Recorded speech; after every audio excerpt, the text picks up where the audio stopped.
بسم اللہ الرحمن الرحیم۔ تمام تعریفیں اللہ کے لیے اور درود و سلام محمد اور آل محمد پر۔ تمام چاہنے والوں سے گزارش ہے کہ ہمارے اس چینل محبان علامہ ڈاکٹر سید ضمیر اختر نقوی کو سبسکرائب کریں، لائک کریں اور زیادہ سے زیادہ شیئر کریں تاکہ علامہ ڈاکٹر سید ضمیر اختر نقوی صاحب اللہ مقامہ اور اللہ مرقدہ کی تقاریر زیادہ سے زیادہ آپ تک پہنچانے میں آسانی رہے۔ جس کا اندازہ ہم نہیں کر سکتے کہ ابھی کتنا زمانہ انسانوں پر گزرنا ہے، کتنی صدیاں گزرنی ہیں، لیکن بھیجنے والا کتاب کا وہ ہے، تو وہ یہ جانتا تھا کہ جہاں تک انسانیت کو جانا ہے وہاں تک یہ کتاب اپنے معنی اور مفہوم میں ہر وقت نئی اور تازہ رہے گی، اور ہر عہد کی ضرورت کو یہ کتاب تنہا مکمل ہر طریقے سے آسودگی دے گی، اطمینان دے گی، اور انسان کو کوئی پریشانی، کوئی الجھن نہیں ہوگی، لیکن ہوگی اس وقت ہوگی کہ جب خود سے سمجھنا چاہے گا۔ اس لیے کہ قرآن معصوم ہے تو معصوم ہی قرآن کو سمجھا سکتا ہے، غیر معصوم علم لے گا، معصوم سے سیکھے گا، لیکن معصوم کو سمجھا نہیں سکتا۔ جو معصوم خود بتائے اور جو کچھ وہ کتاب کے بارے میں کہہ کے چلا جائے، تو پیغمبر نے اپنی حیات میں جب تک آیات آتی رہیں اور سورے آتے رہے، پیغمبر اس کی تفسیر اور تشریح کرتے رہے، لیکن مسئلہ یہ تھا کہ جو زمانہ پیغمبر ہے اس میں جو حالات اور واقعات رونما ہو رہے ہیں ان کی تفسیر تو ہو جائے گی ان آیتوں کے ذریعے، لیکن آنے والی صدیوں میں جو ہونے والا ہے اور اس کے بارے میں جو آیات کہہ رہی ہیں، تو وہاں ابھی انسانی ذہن ان باتوں کو نہیں سمجھ سکتا، شعور انسانی میں وہ بات نہیں آ سکتی۔ مسئلہ شعور انسانی کا یہ ہے کہ آپ آج سے 200 سال بعد جو ہوگا اگر بتا بھی دیا جائے ایسا ہوگا تو شعور میں وہ داخل نہیں ہو سکتی بات، یقین نہیں آئے گا۔ اور اب پچھلی صدیوں میں چلے جائیں کہ جب 100 سال پہلے اور 200 برس پہلے اگر کوئی کہتا تھا کہ انسان ہوا میں اڑے گا تو اس وقت لوگ کہتے تھے یہ جادو ہے، تو یہاں کی آواز وہاں کی آواز ہزاروں میل دور سے قریب میں محسوس ہوگی، نہیں یہ تو جادو ہے۔ لیکن جیسے جیسے صدیاں گزرتی گئیں، ایک ترقی کو دیکھ کر دوسری ترقی کو شعور نے قبول کیا، اس لیے کہ ذہن ترقی کی طرف مائل ہو رہا تھا۔ جیسے سائنس کی طرف شعور انسانی سفر کرتا ہے، بالکل اسی طرح روحانیت کا سفر بھی ہے۔ اگر وہ ساری روحانیت جو کہ قیامت تک ظہور پذیر ہونے والی تھی، اگر اس کو ایک دم سے شعور انسانی پر ظاہر کر دیا جاتا تو دماغ کی رگیں پھٹ جاتی اور جگر پانی ہو کے بہہ جاتا، اور اس کا بار انسانی جسم اور انسانی اعضاء میں شعور و فکر و عقل کے بار اٹھا نہیں سکتے تھے۔ اس لیے اس عہد کے مطابق اتنا ہی بتایا اور سمجھایا جاتا تھا جتنا شعور میں آ سکے۔ جب شعور میں ارتقاء ہوتا گیا ویسے ویسے وہ چیزیں ظاہر ہوتی گئیں اور سامنے آتی گئیں، اور تھا اور نوح کا عہد اور تھا.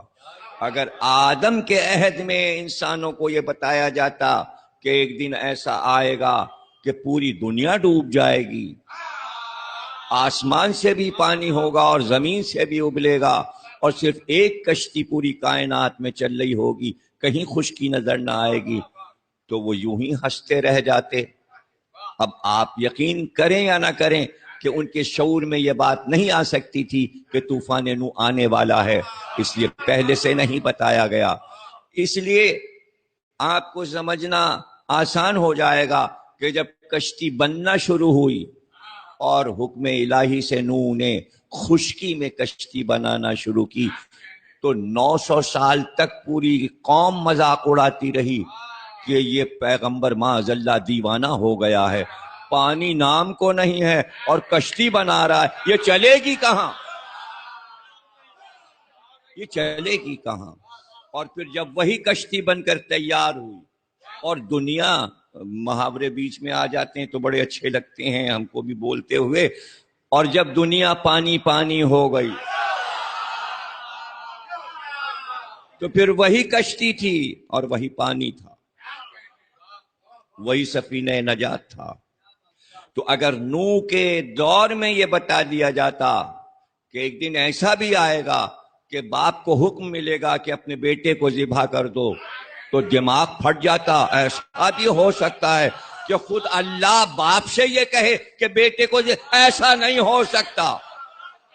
لیکن جب شعور ترقی کرتا چلا گیا تب وہ واقعہ ہو گیا جو ابراہیم کے خنجر سے اسماعیل کے گلے پر دھار رکھ دی گئی، اور پھر اس کو روک لیا گیا اور پھر اعلان کر دیا گیا ذبح عظیم کے لیے ہم نے اس قربانی کو روک لیا.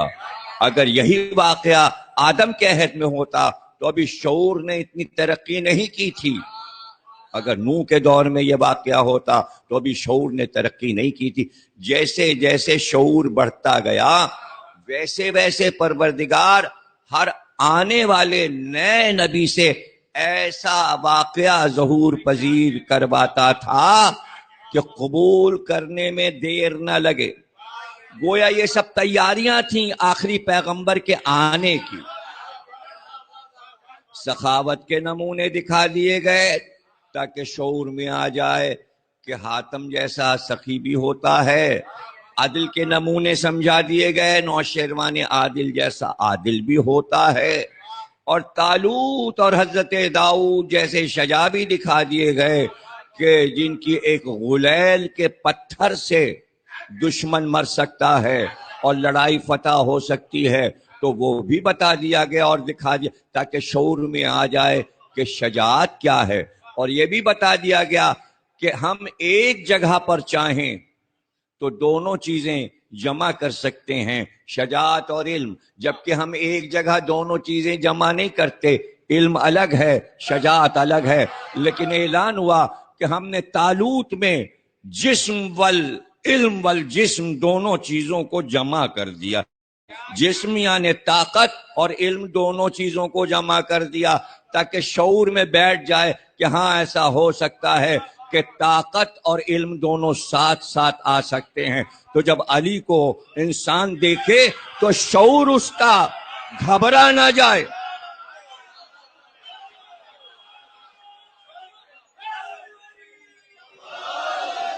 اب آگے پیچھے مولا علی کے علاوہ اس سے پہلے اور اس کے بعد، دیکھیے گھرانے کی بات تو کیجیے ہی نہیں. جب ہم کہیں علی تو اس میں سب آ جاتے ہیں، سرکار بھی آ جاتے ہیں اور اس میں ان کی اولاد بھی آ جاتی ہے اور تمام ائمہ آ جاتے ہیں. علی تو سمبل ہے نا. تو علاوہ علی یعنی علاوہ معصوم کے، نہ علی سے پہلے نہ علی کے بعد. شجاعت اور علم دونوں ایک جگہ اکٹھا نہیں ہوئے تھے، یہ علی کی ذات تھی. علی سے پہلے اگر اعلان ہوا تو جناب طالوت کے لیے ہوا کہ ان کو ہم نے علم بھی دیا اور طاقت بھی دی، شجاعت بھی دی. یہ میدان جنگ کے فاتح بھی ہو سکتے ہیں اور علمی سوالوں کے جواب بھی دے سکتے ہیں. لیکن علم اس حد تک نہیں پہنچا ابھی 1,24,000 انبیاء. کیا حیرانی کیا کا مقام ہے کہ کوئی یہ نہ کہہ سکا کہ میں شہر علم ہوں. یعنی علم ابھی اپنے ارتقاء پر کامل نہیں ہوا ہے، ادھورا اور ناقص ہے. ورنہ آرام سے کوئی پیغمبر کہہ ہم شہر علم ہیں. آدم سے عیسیٰ تک کوئی کہہ نہیں سکا میں شہر علم ہوں. کہتے کیسے؟ اس لیے کہ شہر تو اس وقت بنے گا جب اس کا دروازہ ہوگا. کام شہر سے نہیں ہے، کام دروازے سے ہے. جب دروازہ آ گیا تب پیغمبر نے کہا میں شہر علم ہوں اور علی اس کا دروازہ ہے. تو اب ہمیں اس سے اندازہ ہوتا ہے کہ شعور انسانی کا رخ بار بار علی کی طرف موڑا جا رہا تھا. اسی کو تو ولایت کہتے ہیں کہ اختتامی کائنات کا نقطہ یہ تھا کہ اس شعور انسانی کو ولایت علی تک پہنچا دیا جائے.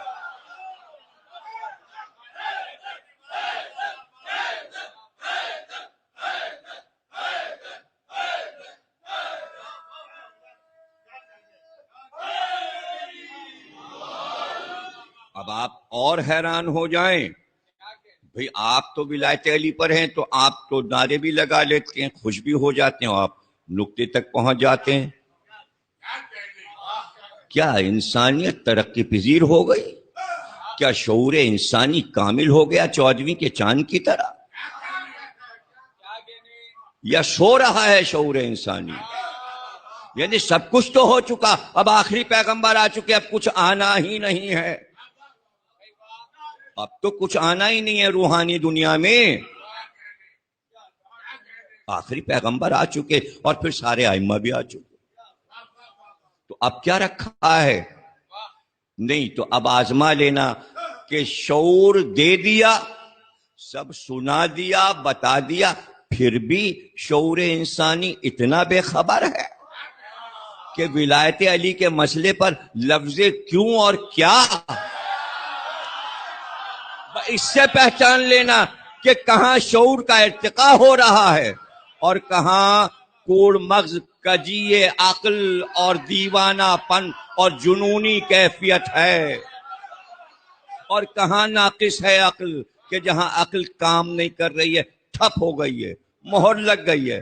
تو اس کو بھی اللہ نے کہہ دیا ہم چاہیں تو تمہارے سینے کو کھول دیں، ہم چاہیں تو علم کو تمہارے دل میں داخل کر دیں، اور ہم چاہیں تو مہر لگا دیں. مہر سمجھتے ہیں آپ؟ مہر اب مہر کہاں رہ گئی ہے؟ اب مہر اسٹیٹ بینک میں ہے، ڈاک خانے میں ہے. ڈاک خانے کی مہر دیکھی ہے آپ نے؟ یعنی مہر لگ گئی. آپ نے لفافہ دیا رجسٹرڈ. کیسے لگتی ہے مہر پتہ ہے آپ کو؟ کس طرح لگتی ہے؟ کبھی ڈاک خانے گئے ہیں آپ لوگ؟ کوئی اپنا پارسل بھجوایا ہے رجسٹرڈ مہر والا تو اس کے پیسے الگ سے ہوتے ہیں جس میں مہر لگتی ہے. ڈاک میں جتنے سسٹم الگ الگ بڑھتے جائیں گے اس کے پیسے بھی الگ الگ ہوتے جائیں گے. بک پوسٹ اور ہے، اگر ادھر ادھر سے کھلا ہوگا تو کم پیسوں میں جائے گا. رجسٹرڈ ہے تو پیسے اور بڑھ جائیں گے. رجسٹرڈ جوابی ہے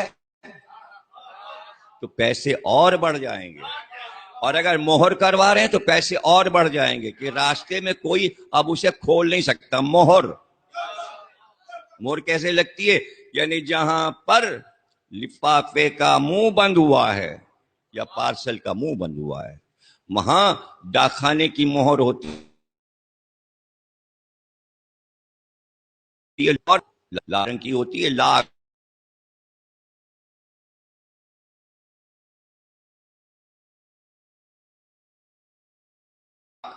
شمع پگھلاتے ہیں تاکہ اس میں لگ جاتی ہے مہر میں، اور پھر اسی کو مہر کو لوہے کو ٹھپے کو اٹھا کے لفافے لگا دو.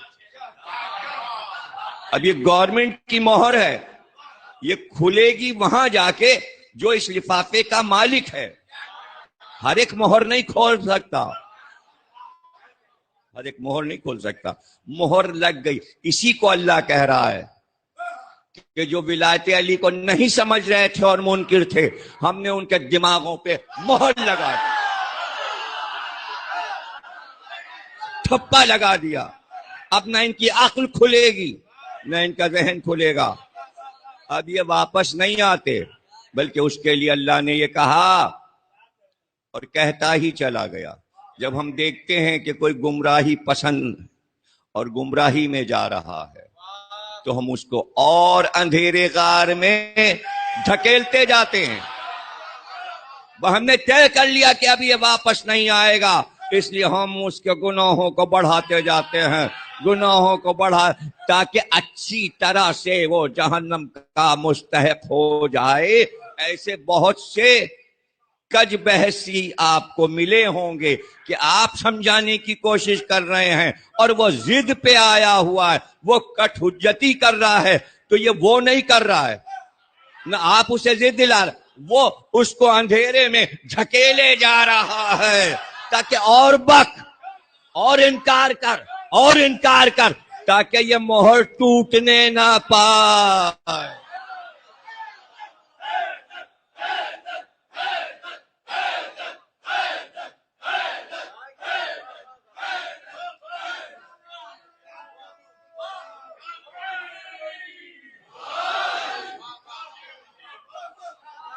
تو مسئلہ شعور انسانی کا ہے. اگر شعور جاگ رہا ہے, کیا مشکل تھا, کیا مشکل تھا؟ بہت آسان بات ہے, سامنے کی بات ہے کہ کیا علم میں, سخاوت میں, شجاعت میں, نجابت میں, شرافت میں, شجرے میں اہل بیت سے زیادہ امت میں کوئی ہو سکتا تھا؟ اس میں کون سی ایسی بات ہے جو سمجھ میں نہیں آتی امت کے؟ زبردستی آپ صرف اس بیس پر کے تخت پر بیٹھ گئے تو جو پہلے بیٹھ جائے وہ افضل, جو اس کے بعد بیٹھے وہ اس سے کم تر, جو اس کے بعد بیٹھے وہ اس سے, تو پھر یہ علی پہ آ کے بات کیوں ختم ہو گئی؟ میں ایک سوال کر رہا ہوں کہ ایک تخت پہ بیٹھا ان کا یہ افضل ہے سب سے زیادہ, اس لیے کہ یہ سب سے پہلے تخت پہ بیٹھ گئے. اس کے علاوہ تو کچھ نہیں ہے. نہ آپ یہ کہہ سکتے ہیں کہ علم میں افضل ہیں, نہ آپ یہ کہہ سکتے ہیں کہ شجرے میں افضل ہیں, نہ آپ یہ کہہ سکتے ہیں صورت و شکل میں افضل ہیں, نہ آپ یہ کہہ سکتے ہیں کہ سخاوت میں افضل ہیں, نہ آپ یہ کہہ سکتے ہیں عبادت میں افضل ہیں, نہ آپ یہ کہہ سکتے ہیں عدالت میں افضل. ارے کوئی صفت ایسی ہے ہی نہیں جس میں افضل سوا تخت کے ہے کیا؟ اچھا ہے, اگر ہے تو جو سب سے پہلے بیٹھ جائے. یہ تو ایسے ہوا ہے کہ وہ ہمارے اسکول میں بھی پہلے بخال میں 8ویں سے پہلے والے کلاسز میں یہ ہوتا ہے. کیا وہ چیئر والا کیا ہے چکر؟ دیکھیے سب کو پتا ہے, اس میں ایک کرسی کم ہوتی ہے اور ایک آدمی زیادہ ہوتا ہے. ایسے ہے کچھ ہے نا, ایک آدمی زیادہ رکھتے ہیں اور ایک کرسی کم رکھتے ہیں. اب وہ آواز ہوئی اور انہوں نے دوڑنا شروع کیا. اب جو پہلے بیٹھ جائے, اب جو بیچارہ ایک رہ گیا وہ نکو. تو شکر کیجئے کہ انگریز اگر ایک تخت رکھتے اور 100 آدمی ہوتے, 100 چکر لگا رہے ہیں اور ایک تخت ہے اور بیٹھنا سب کو ہے, تو ہوا یہی سقیفہ میں معاملہ یہی تھا. تخت تھا ایک اور بیٹھنے والے تھے ہزاروں لاکھوں. آپ کہیں گے یہ کیسی بات ہے, کرے لاکھوں تو مدینے میں ہوں گے نہیں. ارے بھیا جملہ تو سمجھو, قیامت تک لاکھوں رہیں گے, تخت ایک ہی رہے گا. بیٹھنے والوں کا شمار نہیں. آپ کو کیا پتا کس کس کے دل میں یہ آرزو تڑپ رہی ہے کہ کاش میں اسلام آباد میں پریزیڈنٹ ہاؤس میں بیٹھوں, وزیر اعظم ہاؤس میں بیٹھوں, گورنر ہاؤس میں بیٹھوں, وزیر اعلیٰ ہاؤس میں بیٹھوں. ہمیں کیا پتا کس کے دل میں کیا کیا خواہشیں ہیں. خواہش ایسے تھوڑی پتا چلتی ہے. اگر آپ کو پتا لگانا ہے تو اس کے لیے ترکیبیں کرنی پڑیں گی. خواہش تو نکلوانا پڑتی ہے. اللہ کو کوئی ضرورت نہیں ہے کہ وہ سب کے دلوں کی خواہش کو نکلوائے, اس کو پتا ہے کس کے دل میں کیا ہے. لیکن وہ سیدھے سادے اپنی مخلوق پہ ظاہر کرنا چاہتے. تم نہ دھوکہ کھا جانا, اس لیے ہم اس کے دل کی خواہش کو ابھی ظاہر کروائیں گے. اس لیے کہ فرشتے بیچارے معصوم تھے، وہ کیسے کہتے؟ یہ تو علم میں ماہر ہے، ہر چیز جانتا ہے. اب فرشتے یہ کیسے کہتے کہ یہ اندر سے کیا ہے، اس کو ہوکا ہے؟ اس لیے کہ فرشتے ہوکا کا ہے معنی نہیں جانتے تھے. اللہ چاہتا تھا کہ فرشتوں کو بتائے ہوکا کسے کہتے ہیں. تو پھر ظاہر ہو گیا، اس نے کہا بناؤ آدم کا پتلا بناؤ. اب دل کی بات ظاہر کرنے کے لیے معاملہ، اور یہ ہم نہیں کہہ رہے، یہ قرآن کہہ رہا ہے اور آیات کی تفسیر کہہ رہی ہیں کہ اللہ نے چاہا کہ وہ بات ظاہر ہو جائے جو چھپی ہوئی ہے، اس لیے آدم کو بنایا. اور پھر اعلان کیا جیسے ہی ہم روح پھونکیں سب سجدے میں گر جانا، ہم نے اس کو خلیفہ بنایا. فرشتوں نے کہا کیوں بنایا؟ کہا اس لیے کہ یہ علم والا ہے، جسے علم ہم دیتے ہیں اسے خلیفہ بناتے ہیں. اول روز ظاہر ہو گیا کہ جاہل خلیفہ نہیں بنے گا.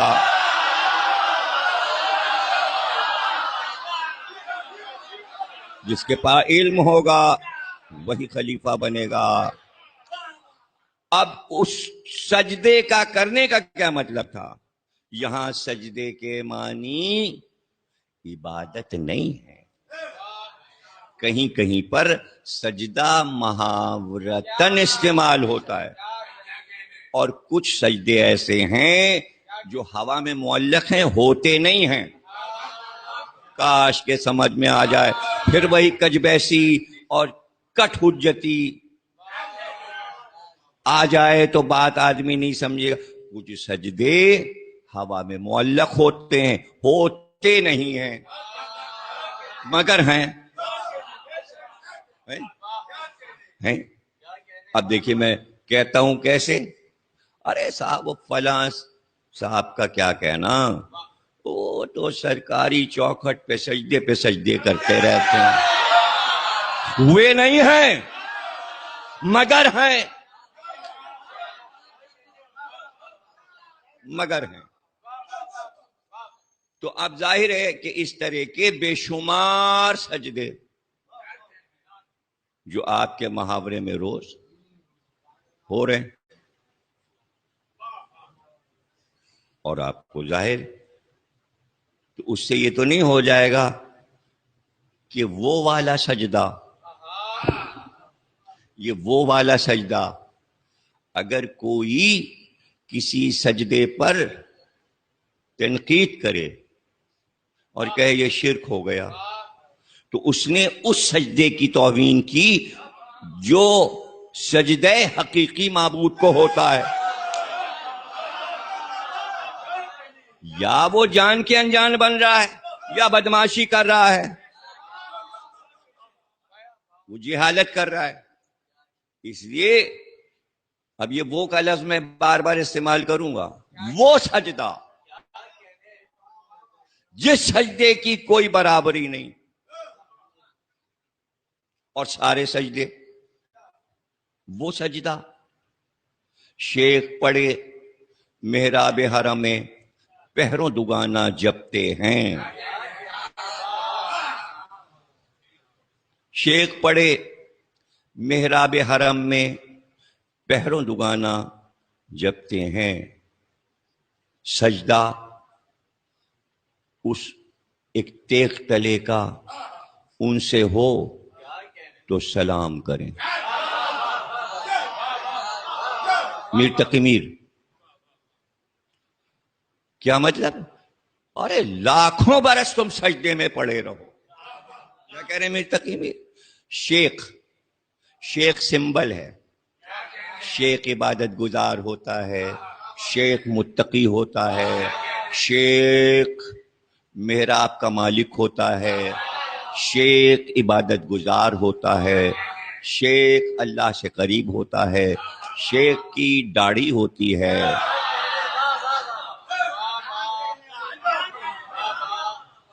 ہے نا؟ تو میر کہہ رہے ہیں اے شیخ پڑھ ڈال، سجدے کر ڈال، رات و دن تو محراب میں سجدے کر سجدے کر سجدے کر. میں تجھ سے ایک بات کہتا ہوں، ہزاروں سجدے تو نے کیے لاکھوں سجدے تو نے کیے، ایک سجدہ وہ کر کے دکھا دے جو تیغ کی چھاؤں میں ہوا، وہ تیغ تلے والا سجدہ ذرا کر کے دکھا۔ اسی بات کو اقبال نے دوہرا دیا۔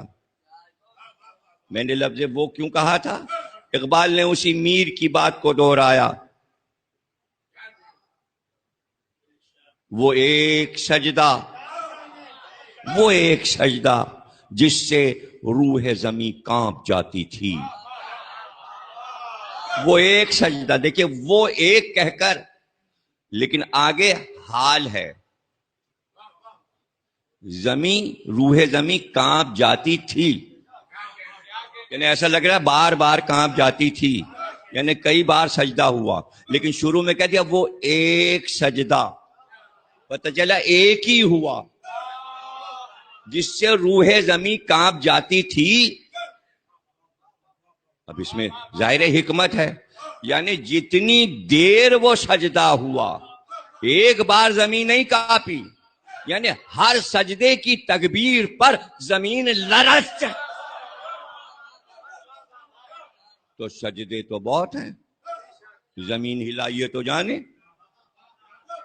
تو پتہ چلا سجدوں کی قسمیں، اور قرآن جب آپ پڑھیں تو 64 مقام ہیں جہاں لفظ سجدہ بیان ہوا ہے، سجدہ سجدہ سجدہ، 64 جگہ آپ کو آیت ملے گی جس میں سجدے کا ذکر ہے۔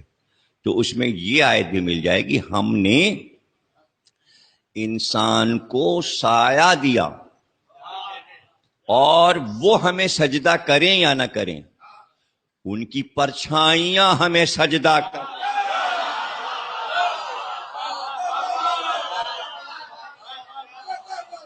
اب اگر میں سجدے پر بحث کروں، حالانکہ ابھی ہم ٹی وی پہ جو شام غریبہ میں نے پڑھی تھی وہ سجدے کے موضوع پر تھی، ریکارڈ اس کا موجود ہے، تو یہ موضوع ایسا ہے کہ جتنا چاہے اس پر بولا جائے۔ سجدہ، اب آپ بتائیے، سجدہ پرچھائیں، اللہ کہہ رہا ہے سجدہ ریز ہے، تو اب یہاں شرط گئی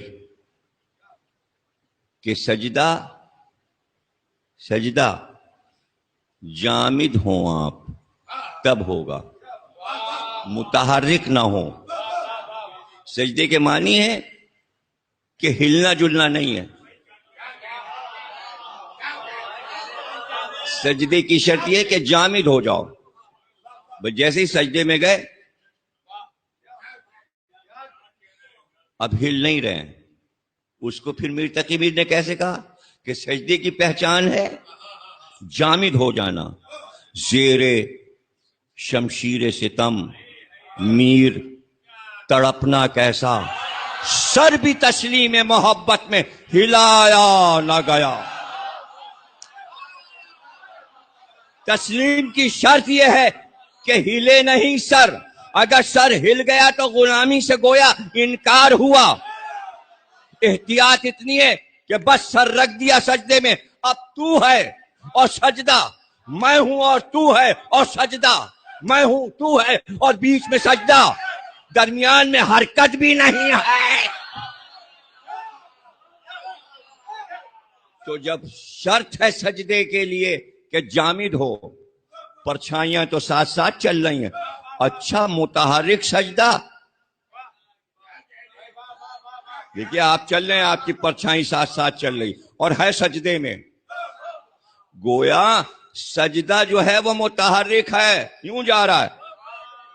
تو ایک قسم یہ بھی تو ہے سجدے کی قرآن کی روشنی میں۔ پھر ایک سجدہ آدم پہ ہوا، پھر دوسرا سجدہ یوسف کو ہوا جو باپ نے کیا، بھائیوں نے کیا، پھر ایک اور سجدہ ہوا، عجیب سجدہ ہے وہ فرعون کے دربار میں ہوا کہ جیسے ہی عصائے موسیٰ اژدہا بنا، جادوگر جنہوں نے رسی کے ٹکڑے پھینکے تھے جو سانپ بنے تھے، انہوں نے جب عصا کو اژدہا بنتے دیکھا سب سجدے میں گر گئے۔ کوئی تو قرآن سے یہ پوچھے کوئی تو مفسر سے پوچھے کہ اژدہے کو سجدہ ہوا ہے یا موسیٰ کو سجدہ ہوا ہے یا ہارون کو سجدہ ہوا ہے یا ڈنڈے کو سجدہ ہوا ہے؟ فرعون تو ادھر بیٹھا ہے، سجدہ وہ اپنی طرف کراتا تھا، جادوگر فرعون کی طرف نہیں گرے۔ دیکھا ہے اژدہا؟ اسی دن سے تو ناگ پوجا جو شروع ہوئی تو اب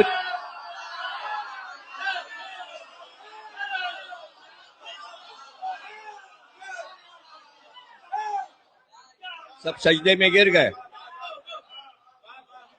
ہیں، ناگ کو دیکھ کے، اژدہے کو دیکھ کے سجدے میں گر گئے۔ تو کیا قرآن نے یہ سجدہ ہے؟ اور یہ ایسا سجدہ ہے کہ اس کی آخر تک کی آیتیں پڑھ دی جائیں تو آپ پہ سجدہ واجب ہو جاتا ہے۔ کہہ رہا ہوں جناب، وہ مقامات قرآن میں کہ اگر وہ آپ پڑھ دیجئے، جیسی آیت پڑھیں گے آپ کو فوراً واجب ہے سجدہ کیجئے۔ جو بچے قرآن پڑھ چکے ہیں اصولوں کے ساتھ انہیں سب کو پتا ہے کہ سجدے والی آیت کہیں بھی بیٹھے ہو، کسی جگہ بیٹھے ہو، آپ میز کرسی پہ بیٹھے تلاوت کر رہے ہیں، میز پہ قرآن رکھا، کرسی بیٹھے، سجدے والی آیت جیسے ہی پڑھی تو پتہ چلا کچھ سجدے وہ ہیں جن کے لیے قبلہ ضروری نہیں، کچھ سجدے وہ ہیں جن کے لیے نماز ضروری نہیں، بغیر نماز کے بھی سجدے ہوتے ہیں، جیسے سجدہ شکرانہ ہے، جیسے کعبے میں داخلے کا سجدہ ہے۔ تو بہت سے سجدوں کے لیے وہ ساری شرائط نہیں ہیں جو نماز کے سجدوں کے لیے ہیں۔ تو کچھ سجدے ایسے ہیں جو دکھائی نہیں دیتے، کچھ سجدے فوری ادا ہو جاتے ہیں۔ اب اس میں اگر میں کہہ دوں کہ سرکاری چوکھٹوں پہ سجدہ کرنے والوں، بہتر یہ ہے کہ ذوالجناح کو سجدہ کر لو۔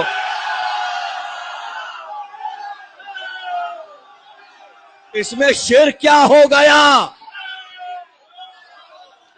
اس میں شرک کیا ہو گیا؟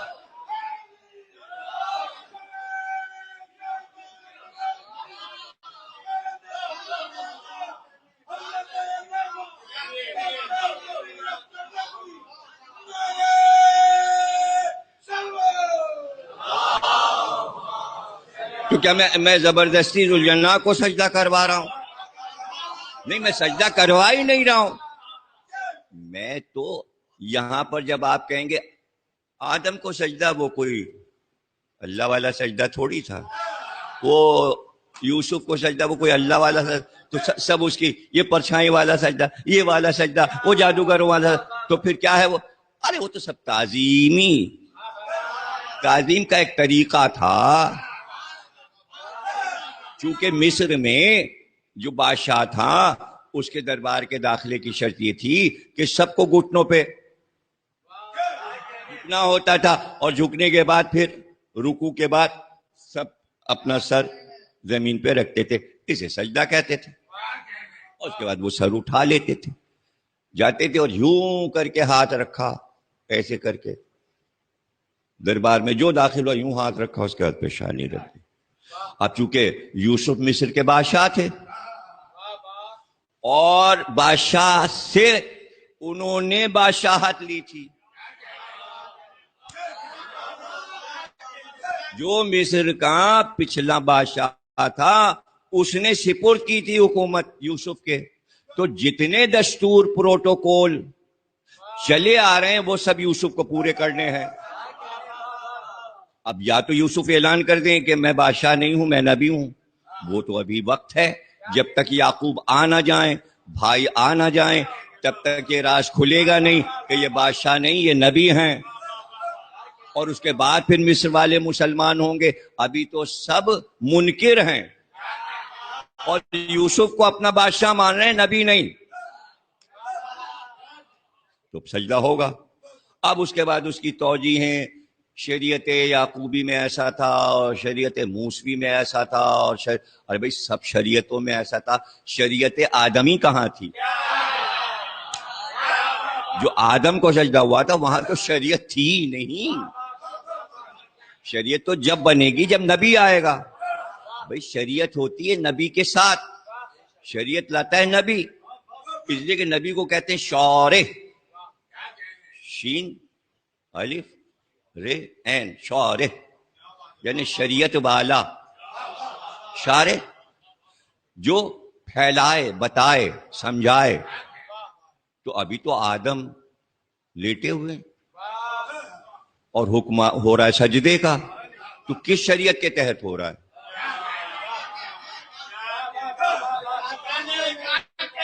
شریعت کے تحت ہو رہا ہے. اچھا اگر چلیے ایک اور بات، آپ یہاں سے اگر میں صرف بولنا شروع کروں تو پوری تقریر اسی پہ ہو جائے. میرا یہ دیکھیے کہ نبوت کا آغاز جس سجدے سے ہوا وہ انسان کو ہو رہا ہے. اللہ والے سجدے کا یہاں ذکر ہی نہیں. اس لیے کہ اللہ والا سجدہ تو جب آدم خود کریں گے، جب آدم اٹھیں گے، پھر نماز کا وقت آئے گا، پھر جنت کے پانی سے وضو کریں گے، تو پہلی نماز پڑھیں گے اور پہلی نماز پڑھ کے پھر سجدہ کریں گے، تو پھر آدم بتائیں گے اللہ کی عبادت ایسے ہوتی ہے. تو یہ جو آغاز ہو رہا ہے اور آغاز کرنے والا پروردگار ہے. اے میرے مالک، جب یہ واقعات پڑھے جائیں گے تو ساری انسانیت کیا سوچے گی کہ تو نے اپنی عبادت سے دنیا کا آغاز نہ کروایا، سجدہ کروایا تو آدم کو کروایا. وہ تو مٹی کا پتلا ہے، ابھی تو وہ بے جان ہے اور بے جان چیز کو سجدہ کروا رہا ہے اور کہہ یہ رہا ہے تم سجدہ کرو تو ہم اس میں جان ڈالیں اور روح ڈالیں. جیسے ہی تم دیکھنا کہ یہ متحرک ہوا، آنکھیں اس کی بند ہیں، اب روح چلی، دماغ سے چلی، آنکھ میں آئی، آنکھ کھول دی. کچھ کہتے ہیں پیروں سے روح چلی، اوپر آئی، پھر سینے تک آئی، پھر گلے تک آئی، پھر دہن تک آئی، اور جیسی آنکھ تک آئی آدم نے آنکھ کھولی. جیسے ہی آنکھ کھولی سب سجدے میں گر گئے. ارے با آدم نے آنکھیں دکھائیں اور سجدے میں گئے.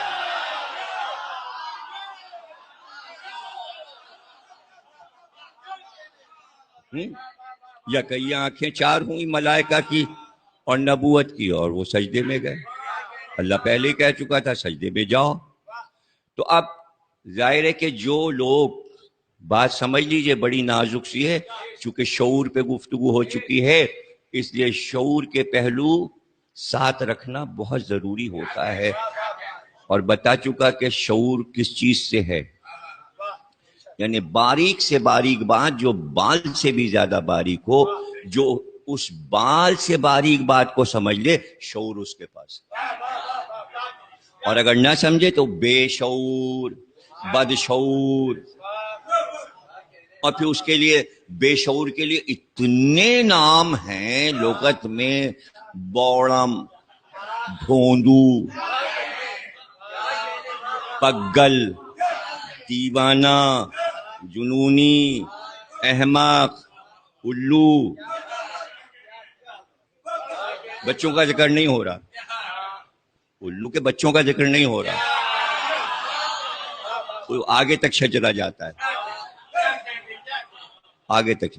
تو شعور ضروری ہے تاکہ یہ سارے لغوی لفظ کسی کے اوپر چپک نہ جائیں. اس سے بچنا ہے. اس سے بچنے کے لیے آسان ترکیب ہمارے پاس کیا ہے؟ ارے واہ، معجزہ ہے، ولایت علی.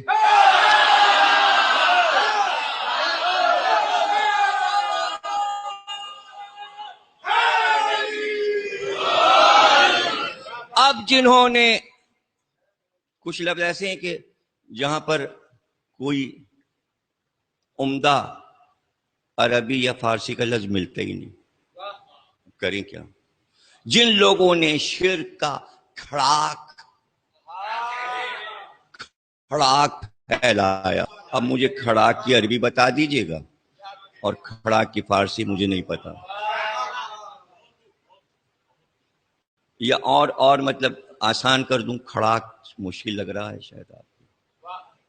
جس نے شرک کا گورکھ دھندا پھیلایا، حالانکہ یہ بھی مشکل ہے لیکن چونکہ مشہور ہے، معنی نہیں معلوم لوگوں کو. یہ ہے پہاڑی علاقہ، ہمالیہ پہاڑ کا دامن ہے، گورکھپور. یہ چھوٹے چھوٹے لوگ ہوتے اتنے بڑے بڑے، یہ پہاڑی سے اترتے ہیں، یاجوج ماجوج اتنے بڑے بڑے، وہ کہلاتے ہیں گورکھا. تو انگریزوں نے ان کی فوج بنائی تھی گورکھا فوج، اور وہ پتہ نہیں کیا نیپالی زبان تڑپڑ تڑپڑ بولتا کرتے تھے، چائنیز زبان، عجیب زبان ہے ان کی، پالی زبان. اب وہ جناب جب شہر میں آتے تھے بندوقیں لے کے گورکھا سپاہی، وہ ایسا جھائی جھپ کرتے تھے، بیوقوف بناتے تھے، ادھر کا مال ادھر، ادھر کا مال ادھر، وہ ادھر دیکھا ادھر سے گیا ادھر گیا، ارے یہ ابھی یہاں تھا وہ وہاں تھا، وہ ادھر گیا وہ ادھر گیا، وہ وہاں نیلام ہو گیا، وہ تو لے کے چلا بھی گیا. ایک ہی مال 10 بار بک جاتا تھا، اور 10 آدمی وہیں کے وہیں خرید کے اور کہیں کا کہیں پہنچا دیتے تھے. جو اصل مالک ہوتا تھا وہ انتظار میں کھڑا ہے کہ رقم آئے گی، اس کو کہتے تھے گورکھ دھندا. اب پھنس گئے گورکھ دھندے میں. تو یہ شرک کا گورکھ دھندا جانے ترکی سے چلا کہ مصر سے چلا یا عرب کے جزیرے ہی سے شروع ہوا، مجھے نہیں پتا. بہت سے اس کی شاخیں ہیں کہ جہاں سے یہ چکر چلایا گیا، شرک شرک شرک. تو جن کو یہ بیماری لاحق ہوئی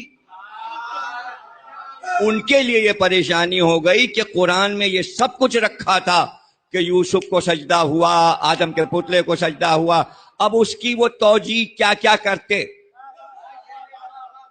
تو یوں تھا اور یہ تھا اور وہ تعظیمی تھا اور فلانا تھا اور یہ تھا اور وہ تھا اور وہ تھا. بھائی کیا ایسا نہیں ہوا ہوگا کہ جب یہ آیتیں آئی ہوں گی اور پیغمبر نے منبر پر یہ آدم والی آیتیں پڑھی ہوں گی تو لوگوں نے یہ نہیں پوچھا ہوگا کہ یہ سجدہ آدم کے پتلے کو کیوں ہوا؟ ضرور پوچھا ہوگا. ایسا نہیں ہو سکتا.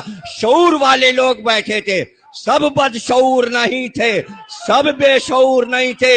کسی نے پوچھا ہوگا سرکار یہ آدم کو سجدہ کیوں ہوا؟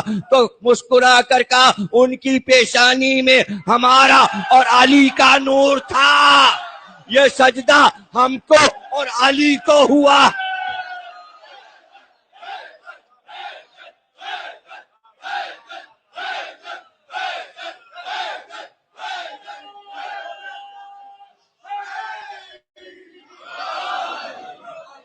نہ وہ روح نہیں آ رہی تھی، وہ نور آ رہا تھا.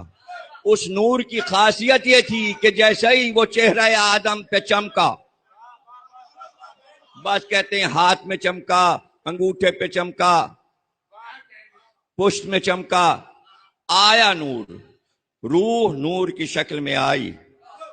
ملک بھی نور تھا، نور کو ایسا نور دکھایا گیا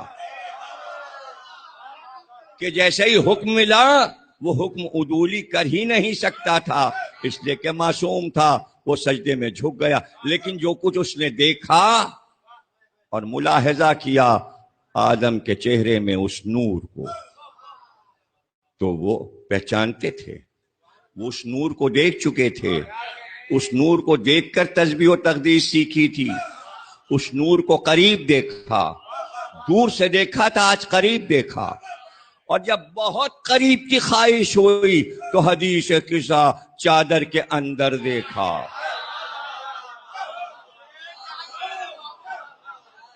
تو یہاں پر توجیہات کرنے، وہ تعظیمی سجدہ ہے اور یہ ہے اور ایسا ہے اور ایسا اور ایسا ہے. تو 64 مقام پہ سجدے ہیں، پڑھ لیجئے کیا کیا، آئیں بائیں شائیں، آئیں بائیں شائیں. یہی ایک مقام سجدہ سمجھا نہیں سکے مورخین کہ یہ کیا ہے اور کیوں ہے، کاہے کے لیے. تو گھبراہٹ کیوں ہوئی؟ گھبراہٹ بعد میں ہوئی. یہ یاد رکھیے، ہمارا آپ کا سجدہ بعد میں ہے. کتنے اچھے جملے میں کہتا ہوں، آپ وہاں تک پہنچتے نہیں. ہمارا آپ کا سجدہ بعد میں ایجاد ہوا. جب نماز کا حکم مسلمانوں کو ملا تبھی تو یہ سجدہ شروع ہوا. پہلے تو پورا عرب بتوں کا سجدہ کرتا تھا. اللہ والے سجدے سے عرب والے واقف کب تھے؟ کوئی بھی نہیں جانتا تھا سوا بنی ہاشم کے. کسی کو بھی نہیں پتا تھا کہ رب کو بھی سجدہ تھا. جسے نہیں دیکھا اسے سجدہ ہوتا ہے. وہ تو کہتے تھے جسے دیکھو اس کو سجدہ کرو، چاہے وہ سانپ ہی کیوں نہ ہو. وہ حبل ہو، وہ لات ہو، وہ منات ہو، وہ کوئی بھی ہو، بس دیکھو اور سجدہ کرو. دیکھا اور بت سجدے میں گر گئے. اب یہ والا سجدہ آیا آسمان سے، اب یہ سجدہ ہوگا، وہ دکھائی نہیں دیتا سجدہ کرو. اور یہ ہے نمازیں، اور یہ 5 وقت، اور اتنی رکعت، اور ہر رکعت میں 2 سجدے. اور آ گیا. تو یہ کب آیا؟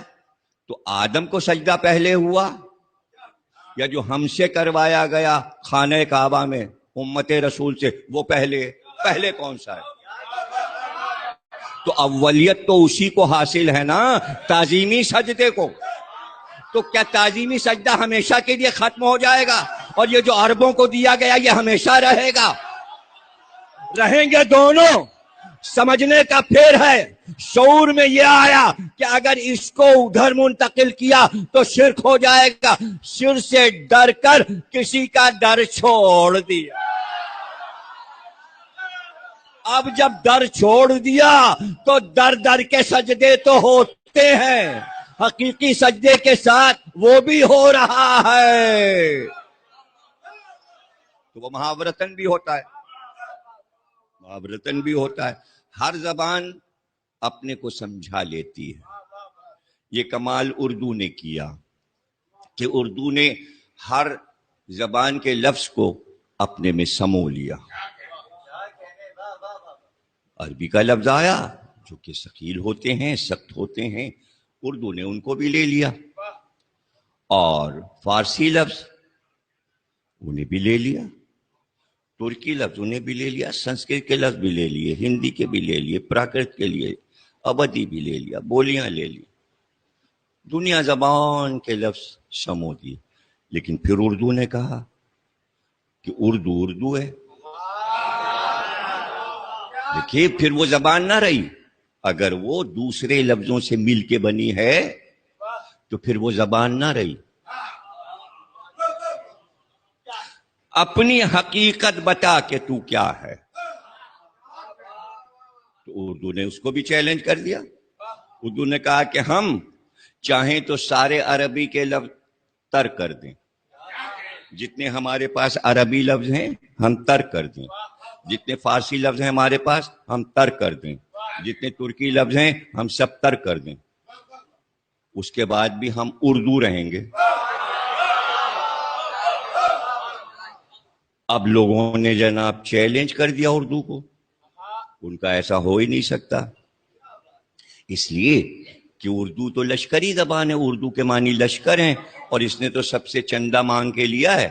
جب یہ زبان بنی ہے تو اردو نے بھی چیلنج کر دیا کہ ہماری اصل حقیقت کو اگر سمجھنا ہے تو پھر آرزو لکھنوی کو پڑھو. تو آرزو لکھنوی نے کہا کیا آپ اصل اردو کو دیکھنا چاہتے ہیں؟ تو اصل اردو کو دیکھیے جس میں ایک بھی عربی کا لفظ نہیں آئے گا، ایک بھی فارسی لفظ نہیں آئے گا، ایک بھی ترکی لفظ نہیں آئے گا، یعنی کوئی لفظ نہیں آئے گا، سارے لفظ اردو کے ہوں گے. دیکھیے ہم ایک لفظ بھی عربی کے بغیر آگے نہیں بڑھ سکتے. ابھی لفظ بولا ہے نا ہم نے، یہ عربی ہے. اس کے علاوہ جو بولا ہم نے وہ اردو ہے. خود لفظ اردو ترکی ہے جو بھی ہم نے بولا. اب یہ بولا لفظ جو ہے یہ ہندی ہے، یعنی یہ اردو ہے. لیکن آپ جب بھی گفتگو کریں گے کوئی نہ کوئی لفظ فارسی یا عربی کا آپ کے جملے میں آ جائے گا. اور اگر آپ سے کہا جائے شرط کے ساتھ اردو بولیے اور کوئی عربی اور فارسی، تو آپ کہیں گے ہمیں یہی نہیں پتہ کہ اردو میں کون سا عربی کا لفظ ہے کون سا فارسی. ہم تو سب اردو سمجھتے ہیں. تو وہی سمجھ سکتا ہے کہ اردو میں فارسی اور عربی کی ملاوٹ کہاں ہے جو اردو کے مزاج کو جانتا ہو، ہے نا. اب یہاں تک آ گئے، تقریر ختم ہو رہی. اب کل یہ اپنے فقر بھائی کہہ رہے تھے مصاحب، اب انہیں یہ میرے خیال میں کل پہلے دن ہے براٹ. تو دیکھیے مصاحب جہاں ذکر حسین آ جائے، نام آ جائے، سمجھے مصاحب ہو گئے. اب وہ پنجاب کی طرح تو ایک ایک گھنٹے ہو نہیں سکتا معاملہ، وہ زیادہ تر محرم میں ہوتا ہے. مصاحب کا مطلب یہ کہ 3 منٹ آپ نے مصیبت اہل بیت بیان کر دی، قیامت ہو گئی. اس لیے کہ اگر 1 گھنٹے کا آپ انتظار کریں رونے کے لیے، تو اس کے معنی بناوٹی گریا ہے. اب یہ آئے گا، اب یہ آئے گا، اور جب یہاں تک آ جائیں گے تب روئیں گے نا. اسی لیے شرط یہ ہے، نام حسین آیا مصائب ہو گئے. یعنی کہ پوری روایت پڑھی جائے. اب آپ دیکھیے کہ آرزو لکھنوی بہت بڑے شاعر تھے، علامہ آرزو لکھنوی کہے جاتے تھے. 1952 میں کراچی میں انتقال ہوا. ریڈیو پاکستان نے ان کی خدمات حاصل کی، ڈائریکٹر جنرل زید بخاری نے. اور میوہ شاہ کا قبرستان جو ہے علی باغ کا، علی باغ کی پہلی قبر ان کی بنی. جب اندر آپ گیٹ میں داخل ہوں گے تو جو پہلی قبر ہے اس پہ لکھا ہوگا شاعر اعظم علامہ آرزو لکھنوی. تاریخ وفات اور سن سنگ مرمر کی لو لگی ہوئی ہے. تو جب میں ان پہ لکھ رہا تھا تو پہلے میں ان کی قبر پہ فاتحہ پڑھنے گیا اور وفات کی تاریخ قبر سے ہی نوٹ کر کے لایا، انگریزی کی بھی اور ہجری کی بھی. اور ابھی بہت جلدی ان کے 7 مرثیے میں نے کتابت کروائے ہیں کمپیوٹر سے، جو چھپیں گے تو آپ پڑھیے گا. تو انہوں نے ایک پورا دیوان لکھا جس میں بتایا کہ خالص اردو اگر آپ کو سمجھنا ہے تو اس پورے دیوان میں کوئی نہ عربی لفظ ہے نہ کوئی فارسی لفظ. تو اسے جب آپ پڑھیں گے تب آپ کے سمجھ میں آئے گا کہ خالص اردو کسے کہتے ہیں. خالص اردو. تو اس لیے چونکہ مجلس اعلیٰ سے ہی اردو کی ترقی ہوئی، فضائل و مصائب امام حسین سے اردو زبان نے ترقی پائی. تو انہوں نے حضرت عباس کی شہادت کا پورا واقعہ خالص اردو میں لکھا، بغیر عربی اور فارسی لفظ کے استعمال. کتنا مشکل کام ہے. اب دیکھیے اپنے لیے انہوں نے ایک اور مشکل کر لی کہ مرثیہ جو لکھا جاتا ہے جس میں شہادت کا بیان ہوتا ہے تو 4 مصرے الگ الگ ہوتے ہیں ہر بند کے، اور بیت بھی الگ ہوتی ہے. تو ردیف قافیے بدلے جائیں گے تاکہ بات آگے بڑھائی جائے. انہوں نے ردیف ایک ہی رکھی، پانی. اب لفظ پانی میں پوری شہادت حضرت عباس کی میں جنگ کے کیسے لکھی جا سکتی ہے؟ اس کو اردو کا معجزہ کہتے ہیں. اور میں آپ کو سناتا ہوں، ایک صلوات پڑھیے.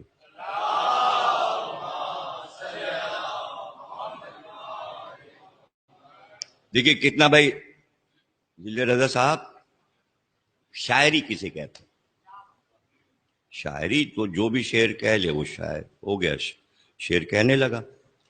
صرف پانی کی ردیف پر پورے مصائب حضرت عباس کے کیسے لکھے جا سکتے ہیں، اور جس میں پوری جنگ بھی آ جائے. اچھا، قافیے جتنے آئیں گے ردیف سے پہلے، پانی ردیف ہے اور اس سے پہلے قافیہ آئے گا الف کا، وہ سارے اردو کے آئیں گے. اور واقعہ جو ہے وہ عراق کا ہے، اس میں عربی کے لفظ آنا ضروری ہے، ورنہ واقعہ بیان کیسے ہوگا. اب دیکھیے کس دقت سے آرزو لکھنوی گزرے، اور یہ ثابت کر دیا کہ جس طرح اردو نے کربلا کو سمجھا دیا، عربی اور فارسی والے نہیں سمجھا سکے. اب آپ جب یہ سمجھ گئے تو نظر آپ کی رہے قافیے پر. ردیف تو ایک ہی ہے، اس پہ تو نظر جانی نہیں آپ کی. یہ دیکھنا ہے کہ لفظ پانی کس طرح قافیے کا ساتھ دے رہا ہے، ردیف جڑی کیسے ہے. اور نہ آپ کو قافیے پہ نظر رکھنی ہے نہ ردیف پہ، آپ کو تو پورا واقعہ سننا ہے، اور ذہن آپ کا رہے کہ ترتیب سے واقعہ آ رہا ہے یا نہیں. اور ایسا نہیں کہ بچے کو حضرت عباس کا پورا واقعہ یاد ہے. کہ پانی رات پر گئے اور یہاں سے واقعہ شروع ہوتا ہے اور اس کے بعد شہادت ہے. تو اب یہ اتنے اشعار جو میں آپ کو سناؤں گا، اس میں کہیں بھی کوئی عربی اور فارسی لفظ نہیں آئے گا. اس کا عنوان ہے پیاسے سامنت کی لڑائی. سامنت کہتے ہیں بہادر کو، شجاع کو. یہ اردو میں سامنت کہتے ہیں بہادر کو، اردو میں. شجاع تو عربی لفظ ہو گیا، سامنت اردو. یہ لفظ میر انیس نے کہاں استعمال کیا؟ اصحاب حسین کے لیے. میر انیس نے سامنت کا لفظ، سامنت بردبار، فلک مرتبت، دلیر، عالی منش، سبا میں سلیما، بغا میں شیر، اصحاب حسین سامنت. تو پہلا لفظ اردو کا انیس نے سامنت رکھا، اس کے بعد عربی فارسی. تو پیاسے سامنت کی، یعنی پیاسا ہے وہ بہادر، اس کی لڑائی دیکھو. رن میں گھوڑا جو اڑائے ہوئے پہنچے عباس، چوکیاں گھاٹ پہ بیٹھی تھیں، رکا تھا پانی. دیکھیں رکا جو ہے تھا، یہ ہے قافیہ، پانی ردیف ہے. اب یہ پانی سب آتا جائے گا، صرف قافیہ بدلے گا اور واقعہ پورا آپ کے سامنے آتا جائے گا. رن میں گھوڑا جو اڑائے ہوئے پہنچے عباس، چوکیاں گھاٹ پہ بیٹھی تھیں، رکا تھا پانی. وہ دھواں دھار گھٹا چھائی ہوئی ڈھالوں کی، آگ جن سے کہ برس پڑتی ہے کیسا پانی. ایک ایک قافیہ ایسا ہے جس پر آپ داد دیں اور اردو کو دیکھیں اور واقعے کے تسلسل کو دیکھیں. پھر سے میں پڑھ رہا ہوں. رن میں گھوڑا جو اڑائے ہوئے پہنچے عباس، چوکیاں گھاٹ پہ بیٹھی تھی، رکا تھا پانی. وہ دھواں دھار گھٹا چھائی ہوئی ڈھالوں کی، آگ جن سے کہ برس پڑتی ہے کیسا پانی. برچیاں تانے بڑے آگے لہو کے پیاسے، ہو جنہیں دیت کے پتھر سا کلیجا پانی. وہ لچکتی ہوئی ڈانڈیں، وہ چمکتے ہوئے پھل، دھوپ سے اور بھی کھولا ہوا جن کا پانی. من چلا ایسا کبھی کاہے کو دیکھا ہوگا، لینے آیا ہے جو اتنوں سے اکیلا پانی.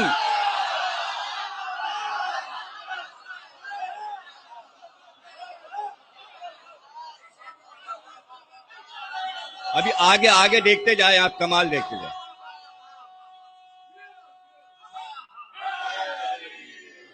دیکھیں پورا منظر فرات کا سامنے آ گیا.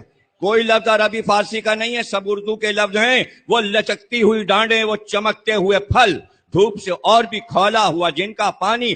من چلا ایسا کبھی کاہے کو دیکھا ہوگا، لینے آیا ہے جو اتنوں سے اکیلا پانی. اس لڑائی میں یہی جیت کی ایک کنجی ہے، مرتے مرتے کسی پیاسے کو نہ دینا پانی.